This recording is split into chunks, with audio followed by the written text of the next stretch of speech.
Manisha, thanks so much for sticking around. The first question comes from Meredith. And Meredith wants to know, I'm currently unemployed and using my savings to make up the difference between my living expenses and my unemployment. Should I continue to contribute to my IRA, even just the minimum, or halt until I am employed again? I think that's an excellent question from Meredith.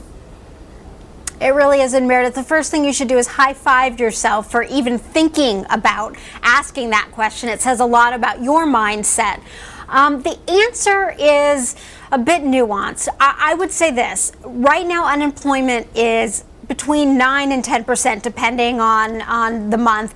It's quite likely you could be unemployed. I hope not, but you could be unemployed as long as 6 months. So my feeling is if you have enough savings to make up the difference between your living expenses and unemployment to last for at least 6 months, anything above and beyond that you could put into a Roth IRA, with the logic that if you had to go in, you could pull out the principal you put into the Roth, not the earnings, but the principal in the event of an emergency. Yeah, that's good advice because, I mean, like you said, there's no way of knowing exactly when Meredith is going to be reemployed, so she needs to have a handle on some of that cash in case she needs it. All right, good luck to you, Meredith. And here's a question from Abraham. He tweets his question asking, is it better to have a savings account or a CD? What would you tell Abraham? It's like when I get dressed in the morning, should I wear flats or high heels? It depends where I'm going. And it's the same thing, Abraham, for your money.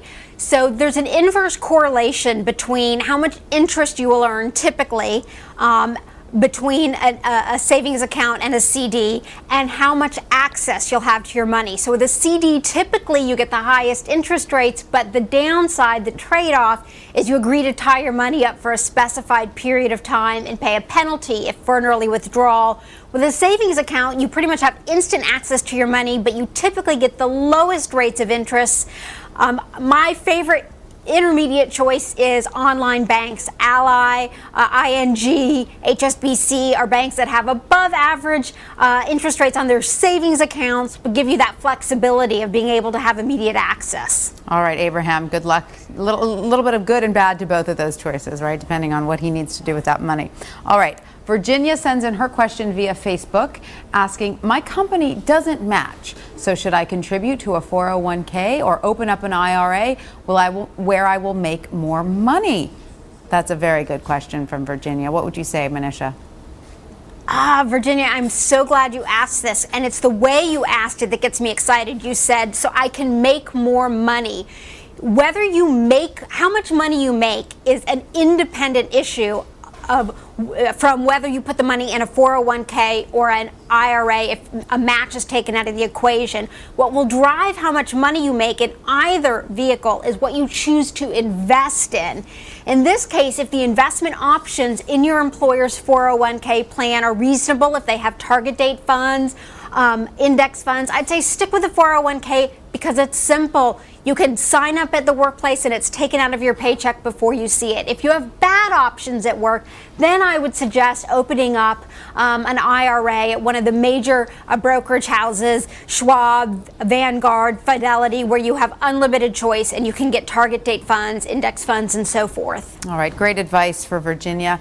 Now, Leo sent in an email asking, I have just started a new business. Should that affect the way in which I'm investing my retirement money? Good luck, by the way, Leo, in your new business.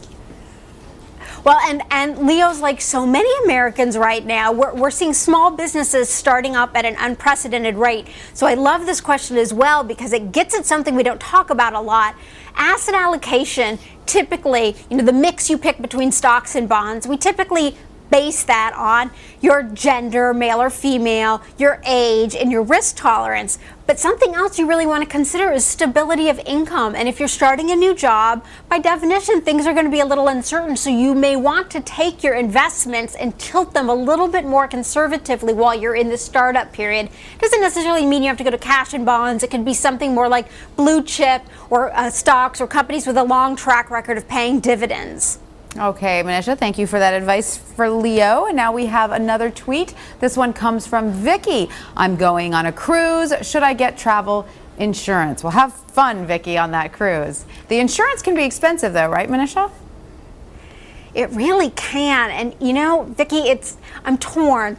To me, travel insurance is an awful lot like extended warranties. Every once in a while, I'll hear one of these stories where somebody purchased it and it just saved the day, but the key is in the fine print.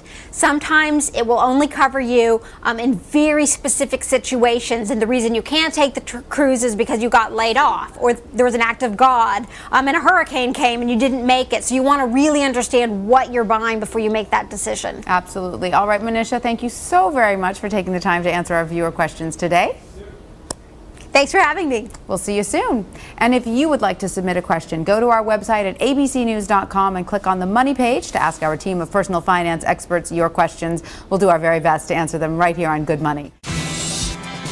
ABC News Now. Good to know.